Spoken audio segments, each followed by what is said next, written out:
2009. I can't believe I'm saying that out loud. There was internet back in 2009. A young woman named Britlin Losey, she was 17 at the time, she's nearly 30 now, uploaded to YouTube a video to me. She didn't know me, and she uploaded this video.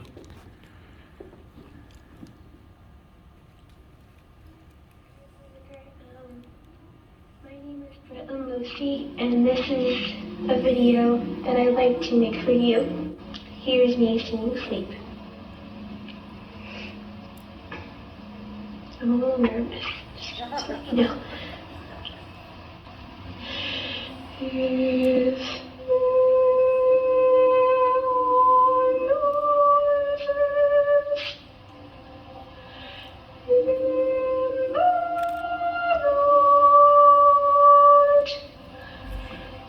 What's funny is this was in the era before selfies and before everybody in the world had their own basic little TV studio in their bedroom. And so even just seeing Britlin looking directly into the camera and speaking directly to me, it was so immediate. And her voice was so pure. I was immediately struck with this idea, a very simple idea, which was if I could get 25 people to do what Britlin was doing, if they just sang their part to a piece I'd written, soprano, alto, tenor, or bass, they could be anywhere in the world. They could sit in their garage, in their dorm room, in their living rooms. And as long as we were singing the same tempo and the same key, they could upload them to YouTube. And then, honest to God, this was my big idea. I would just open them all in different browser windows and try to click play as fast as possible. As it turns out, that doesn't work. So I blogged about this. I said, let's do this thing. And people started sending their videos. And this young man named Scott Haynes reached out to me. He was only 22 at the time. He said, this is the project I've been looking for my whole life. I said, Scott, I've been looking for you my whole life. And Scott took these videos, 185 singers from 12 different countries, stitched them all together. And in March of 2010, we uploaded to YouTube Virtual Choir 1. Here's a little bit of that.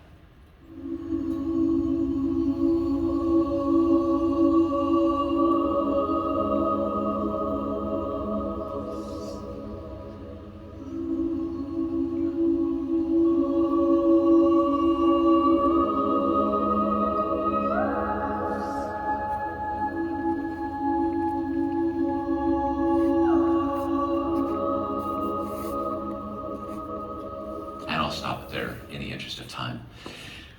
Really, I thought that only myself and my fellow choir geeks would be remotely interested in this kind of thing, but the video went viral, and then it got picked up by the international news media, and suddenly I was receiving hundreds, if not thousands of emails from singers all over the world saying, I don't know what this is, but I have to be a part of it. When is the next one? And never in my wildest dreams did I think there would be a next one. And so we built a Virtual Choir 2, that got bigger, and here's a little bit from Virtual Choir 3.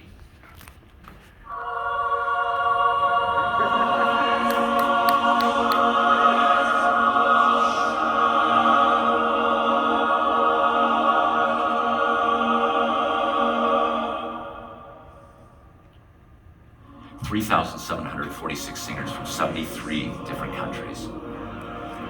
And what I found most remarkable about it was the countries themselves. So there were singers that were sending videos from India and Pakistan, from Israel, Egypt, Jordan, Syria, Iran, Iraq.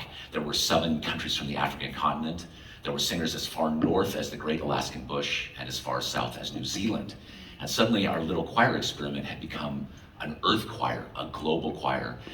And still singers were saying, when is the next one? When is the next one? We made a Virtual Choir 4 where we had a big remix and we worked with a London DJ. And then finally in 2008, we released Virtual Choir 5.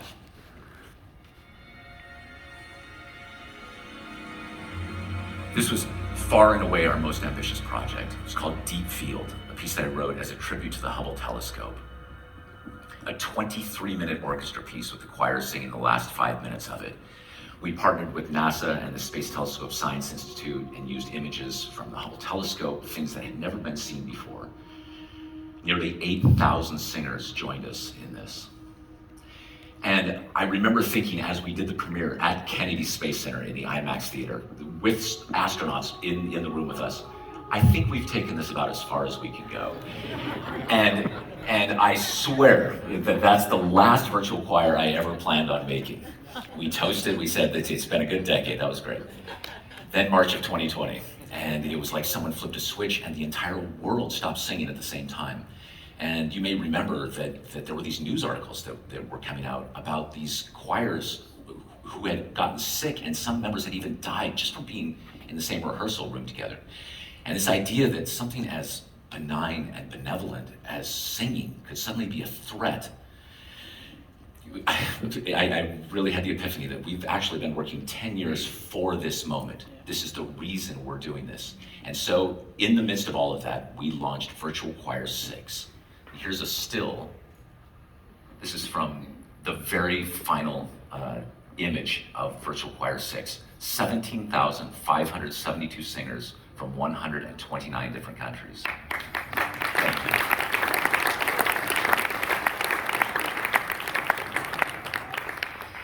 And I think for all of us that were involved in it, I felt like I played a very small part in it. It was medicine. It was a balm. It was exactly what I was talking to Mary about somehow making connections with people, feeling part of something larger than ourselves. And if I'm being incredibly honest, I think it kept me sane. I think without this and without those people that we were making music with together, I probably would have lost my mind more than I did. One thing that's interesting about it, if you'll put this back up on the screen, is that if you look closely, every single one of those little pixels, those little boxes, is a person. And this is a credo that we've held since the very beginning, which was that no matter what, every person would be on screen at one time or another. People have a lot of fun trying to find themselves, you can imagine. Where am I? Oh, I must be up here somewhere. But that is actually a metaphor for a much larger ethos that we've had since the very beginning, which was, if people want to join, they can. There are no auditions, and we accept singers from every race, creed, color, sexual orientation. We've had singers as young as 2, as old as 97, and as the community has built and these have grown, we started accepting all kinds of singers who normally couldn't be. They literally couldn't physically be in a choir. In Virtual Choir 6 here, we had a large contingent of blind singers who, because being blind, they couldn't sing in a traditional choir. And the music was offered as Braille downloads, and they could take it and learn the words to it. We had learning tools so they could learn it by ear. There was over a dozen deaf signers who joined, and you can see, if you watch the video, you can see them all signing. And this picture I find so poetic because, as I say, it is a metaphor for what we believe, is that everybody can sing and everybody can join. And that leads me to the guest that I'd like to bring on stage right now. Will you please welcome to the stage Ms. Ashley Ballou-Bonnema.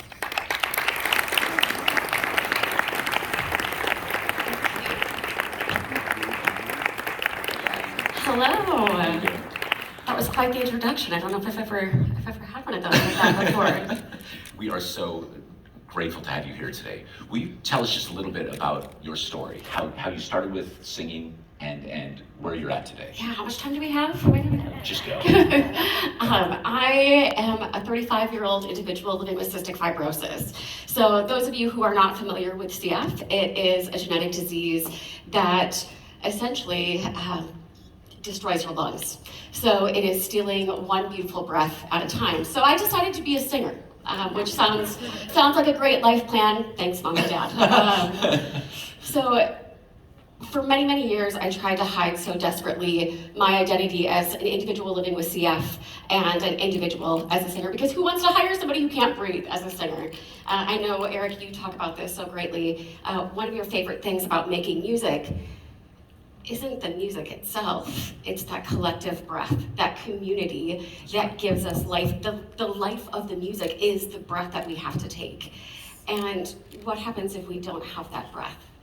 And so I tried to run from that for a long time as an individual with CF, as CF was destroying my life and killing me, literally, and continues to.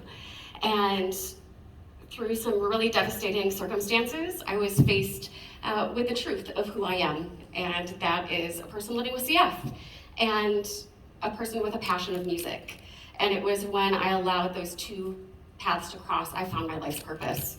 And that was an organization called Breathe Bravely and a program called sINgSPIRE. And so I had realized CF wasn't a detriment to me as a singer. In fact, it was giving me life. because my poor doctors and care team, as a singer, I'd be like, yesterday I could sing those 2 measures, but today I can only sing a measure and a half. Something's going on, something's wrong. And they'd be like, oh my gosh, she's a crazy singer. You all know, you all know that feeling. And so we could, really cut things off sooner than if they, created a deadly complication. And so having that ability to be so in tune with my lungs and my body became a way for me to combat a disease that was trying to steal every beautiful breath. So beautiful. And one of the unique fingerprints of cystic fibrosis is that you literally can't be in the room with another cystic fibrosis sufferer. Will you talk a little bit about that? Yeah, so everybody's kind of experienced this a little bit. People with cystic fibrosis have been living this way for a decade plus when they realized that we actually were harmful to one another. The bugs that I harbor in my lungs do not affect the general population, but another individual with CF might not be able to combat and fight those same bugs that I grow and vice versa. So it is recommended that no 2 people with CF share the same space. And so I decided to create an organization and a program that specialized in utilizing the art of singing to combat CF, hoping that we would empower these individuals to courageously accept themselves and realize that their voice is something powerful, and most of all, that they own their breath and it doesn't own them. It's so good.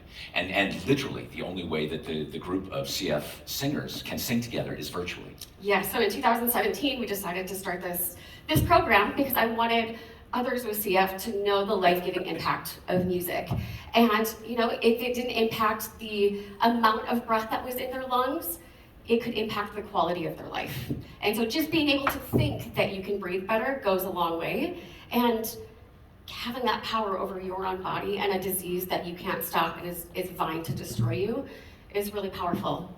And so I gathered my wonderful colleagues and teachers that I trusted and said, hey, we're gonna start this program where we pair individuals with CF to professional voice instructors for 10 weeks of lessons. And I said, we're also gonna do it via Zoom. And this was 2017. And I thought my teachers would run for the hills and be like, you crazy, that's not how we teach, right? And they said, we'll figure it out.